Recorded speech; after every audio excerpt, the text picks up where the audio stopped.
Allons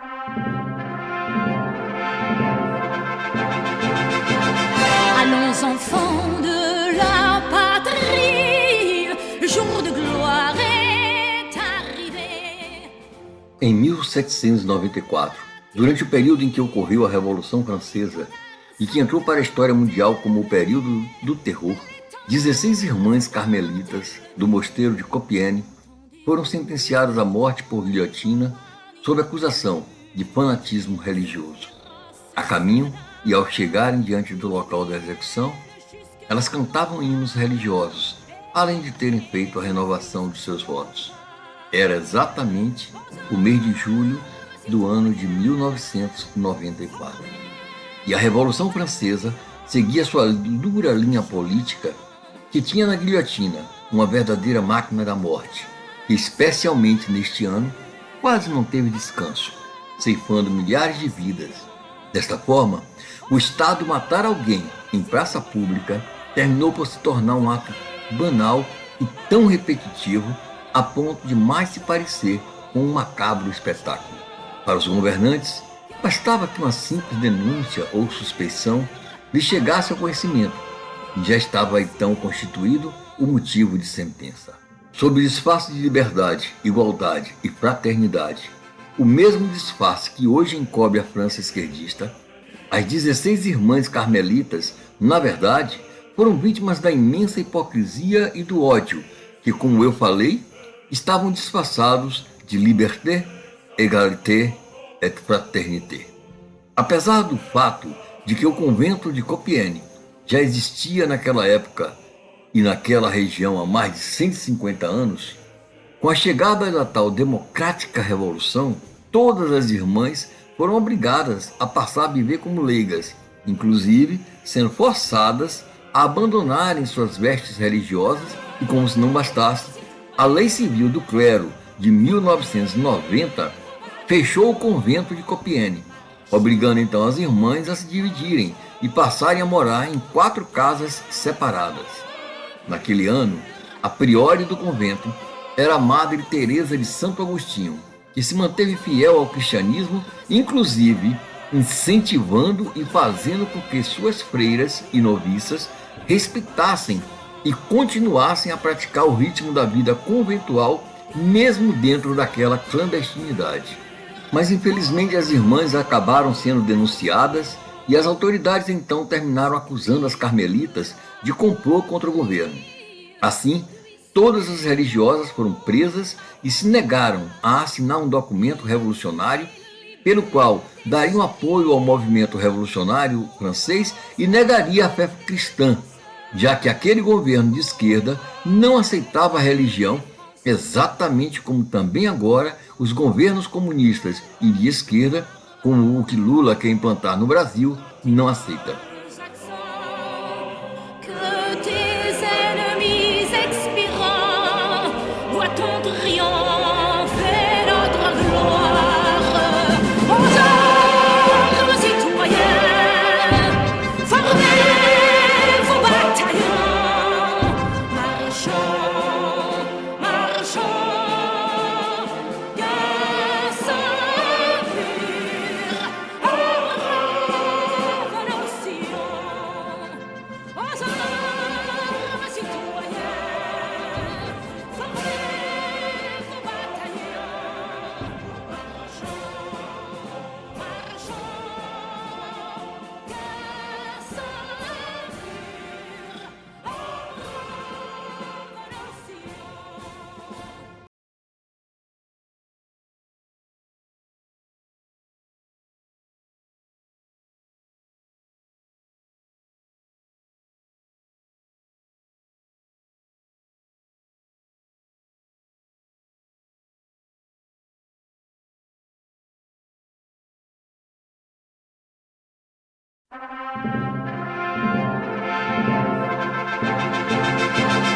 Allons enfants de la patrie, le jour de gloire est arrivé. Contre nous de la... Então elas foram formalmente acusadas e levadas a uma prisão em Paris, que na verdade era apenas uma masmorra escura, sem ventilação, úmida onde já estavam outros prisioneiros do governo que eram contra a Revolução e que dali só sairiam para a guilhotina. No dia 16 de julho, foram sentenciadas pelo chamado Tribunal Revolucionário, título que governos totalitários geralmente dão, até hoje, aos seus tribunais assassinos, como por exemplo os tribunais de Cuba, comandados pelo assassino cruel Che Guevara, e os tribunais revolucionários que existiram aqui no Brasil, comandados no Vale do Ribeira por Carlos Lamarca e na Bahia por Marighella. E já no dia seguinte foram conduzidas com as mãos amarradas e vestidas com uma capa branca em 2 carroças da prisão até a praça de execução. Durante todo o percurso, elas seguiram sem abaixar suas cabeças e cantando o Veni Creator Spiritus, ou seja, o Vem Espírito Criador.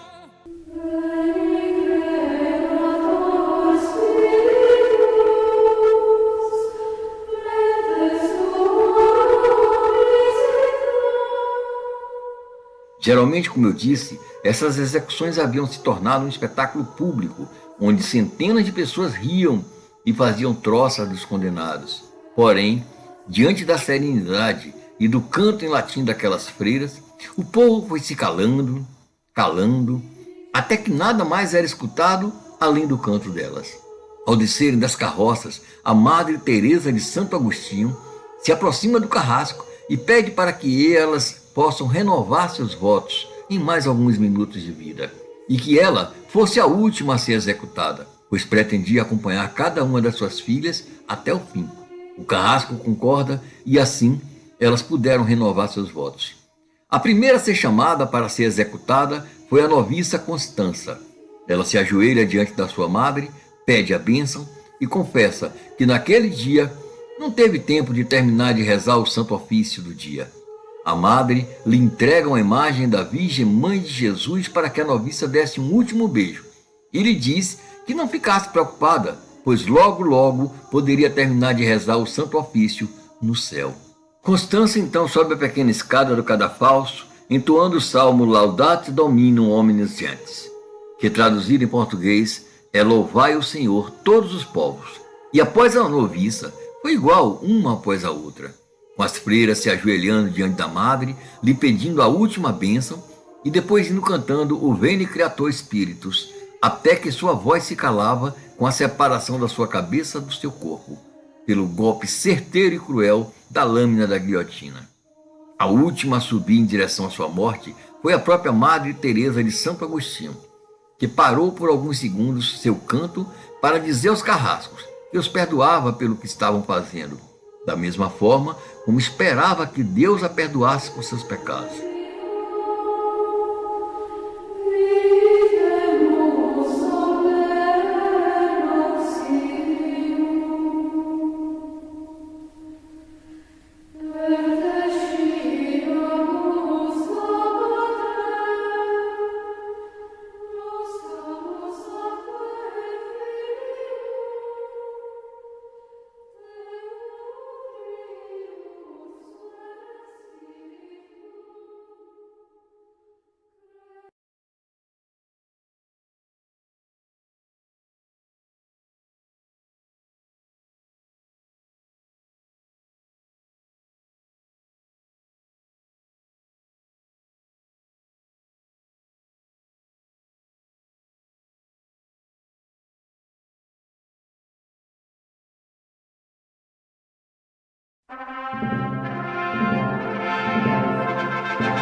Allons enfants de la patrie, le jour de gloire est arrivé, contre nous de la tyrannie. A madre era uma mulher ainda bela, com olhos e cabelos castanhos, dona de uma atitude serena mesmo diante do que a esperava, e ao morrer estava com 41 anos de idade. A pequena estatueta da Virgem Maria que ela beijou firmemente pela última vez entregou a alguém do povo que estava ali por perto.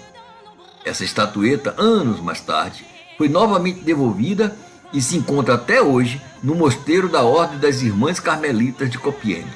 Perto do local da execução existia um cemitério de nome Peoples e os corpos das irmãs foram levados para lá onde foram jogados numa vala comum, na qual eram jogadas centenas de outros crânios e corpos de pessoas igualmente executadas. Como eu disse, aquele ano de 1794 foi, sem dúvida, o ano mais cruel de toda a Revolução Francesa. Apenas para finalizar esse meu artigo, eu lembro que somente no espaço compreendido entre 13 de junho e 28 de julho de 1794, foram decapitadas naquela guilhotina nada menos que 1.306 pessoas, entre freiras, padres, frades e gente do povo, como alfaiates, poetas, nobres e outros mais. Eu sei que esta é uma história bastante amarga e triste, apesar de ser totalmente verdadeira. E se eu apresento ela aqui a vocês, é como se ela fosse o meu pedido para que vocês possam refletir um pouco sobre o que poderemos estar prestes a fazer aqui no nosso Brasil, e principalmente com o nosso povo. É claro que hoje não temos mais uma guilhotina, mas com certeza poderemos ter sim uma prisão e até mesmo uma morte por um pelotão de fuzilamento, apenas por não abrirmos mão de pregar a nossa fé em Cristo Jesus, sejamos católicos ou evangélicos. Caso Lula, que é declaradamente comunista, ateu e anticristão, venha a ser eleito, certamente que ficará difícil, se não mesmo impossível, levarmos a bandeira do nosso amado Senhor Jesus Cristo adiante. Lembrem-se de que em países de regime governamental iguais ao pregado pelo Lula para o Brasil, como a China ou Coreia do Norte, já não mais é possível se ter um templo ou uma igreja para orarmos. E até mesmo portar uma simples Bíblia pode ser motivo de prisão, torturas e até mesmo morte por fuzilamento. Que Deus nos fortaleça em nossa fé. Que Deus guarde a nossa nação. Frei Mário Oliveira, Missão Franciscana Independente, paz e bem.